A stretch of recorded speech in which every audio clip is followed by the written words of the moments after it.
What's going on, good people of AGROW, Girls Right of Worth? It ain't even, like I said, this thing probably is going to change from a girl's right of worth to a gender's right of worth, because this wisdom that I have, it could be used for men and women. We'll see about that. We'll see about that. We'll see about that.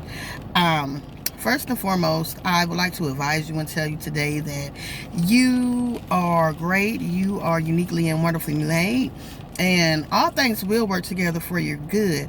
But before all things can even remotely to begin to work for your good, something has to change, and that is your mindset. So with that being said, what I'm learning gradually, and not just learning but applying the wisdom and the concepts of this, we as a people, young, old, teach children this, the way we think can either break or make us. Now, it really can. It can really break or make us. So what I'm challenging you today is to remove the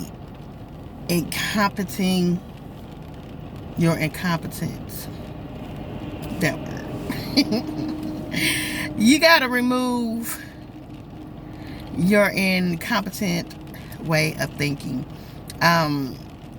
Your ways of thinking have been incompetent for so long. Maybe it's the way we've been taught, the way we have put guards and shields up to be.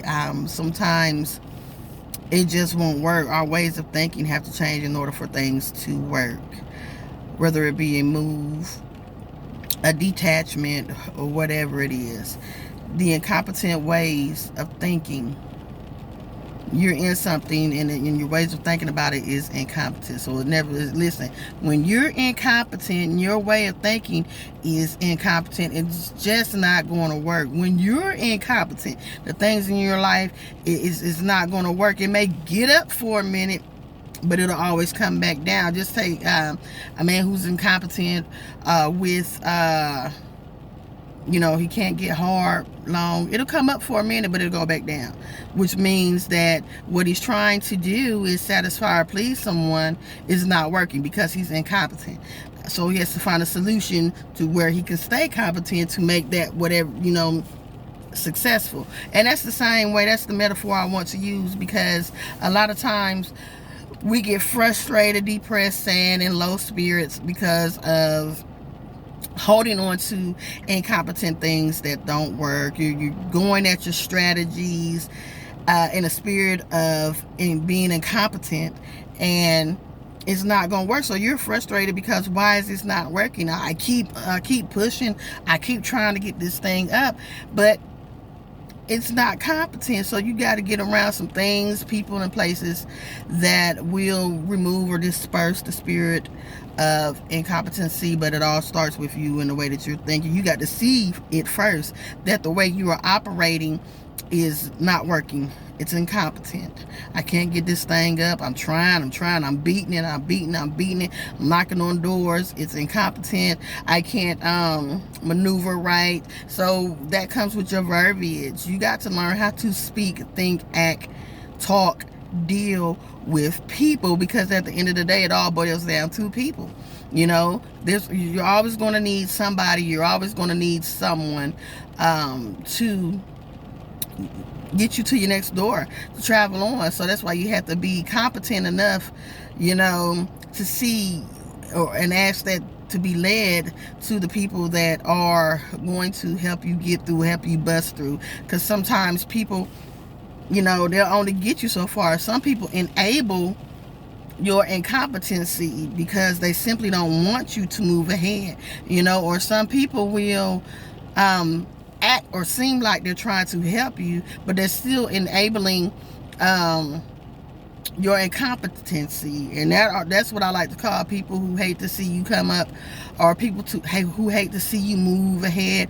They act like they do. They act like they want you to, and they may even put some great ideas in your head, but once you start moving in this thing, and it's always going to be something to where you'll start hearing little gestures, or they may fall back, or anything, and that should let you know that that person is enabling your incompetency. That person really doesn't want you to succeed.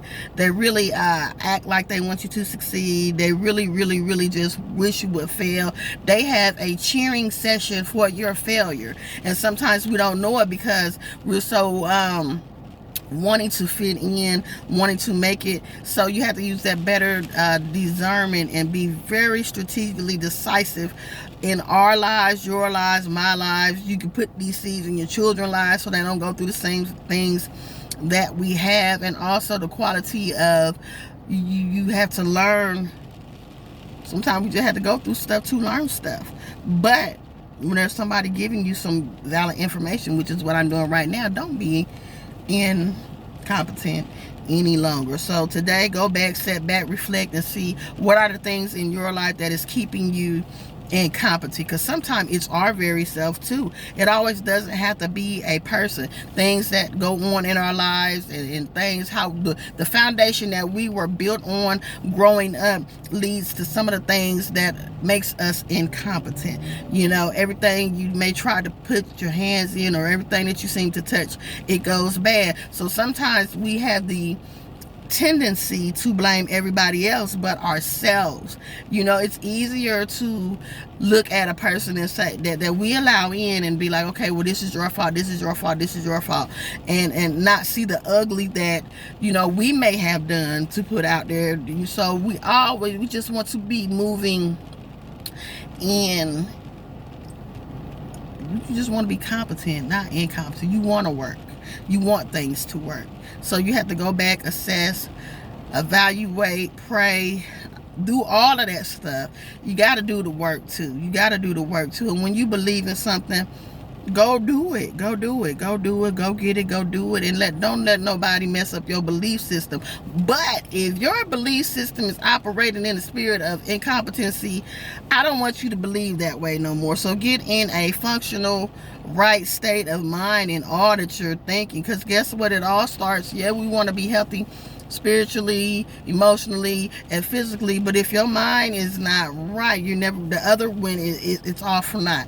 You can be chipped up, chiseled up, fine, big booty Judy, but your way of thinking, it still ain't gonna work. You could be the greatest entrepreneur, the greatest business person around, but if you got if you're not competent, your business is going to fail. Don't nobody want to work for nobody who's incompetent. Don't nobody want to be around nobody who is incompetent. And being incompetent creates unhappy people.